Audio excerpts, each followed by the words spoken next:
adduunka intaan ka tagnay aakharaynu jirnaaye wuxuu yidhi dadkan intay arwaaxdoodu barsakha ma isku arkayaanoo ma kulmayaan su-aasha jawaabteedu waa haa way is arkayaan nabigeena waxaa ka sugan xadiidka ixtidaarka qofku markuu dhimanayo daahirka qur-aankuna sibuu u tilmaamay arrintaas nabig alay sl naftu markay dhimatee la qaado waxaa loo geenayaa arwaaxdii kale aad bay ugu faraxsahayaan in ka badan qofkiin maqnaa oo yimid saad ugu farxdaan markaasay waraysanayaan dadkii bay ka waraysanayaan dunida uu kaga soo tegay hebel ka waran hebla ka waran hebel wuu guursaday hebel ilmaa u dhashay hebel sidaan uu noqday qofkii dhintay soo dhintay oon u imanin markay hebel ka waran yidhahdaan oo idinma iman mayda arag miyaa buu dhih ana waa naga soo tegey mayda arag miyaa markaasa dhin allah oo baraka beelaha waa dadka mu'miniinta markay yihiin oo baraka beelaha dhinaci xumaa baa loo sii qaaday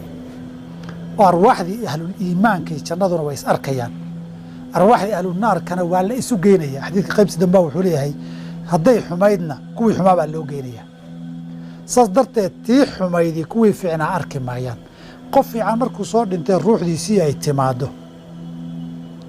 ee la waraystee la yidhahdo miyaydaan arag markaasay garanayaan dunidiina waa ka soo tegey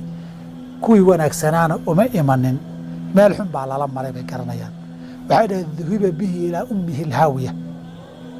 war haawiya loo sii qaaday ee meesha naartii xumayd baa kaa loo sii qaaday dinkaas nabigeena waa ka sugaya sal l slam nasaa-i keyrka ay wariyeen wuxuuna ku cad yahay inay arwaaxdu is arkayaan qur-aanka daahirkiisana waa laga fahmay baa la yidhi oo qofka mu'minkaa markuu dhimanayo yaa ayatuha nafsu lmutma'ina irjicii ilaa rabbiki raadiyatan mardiya fadkhulii fii cibaadii addoomadaydii dhexgal saalixiinta aha marka fadkhulii fii cibaadii meel cidlaa inaynan aadaynin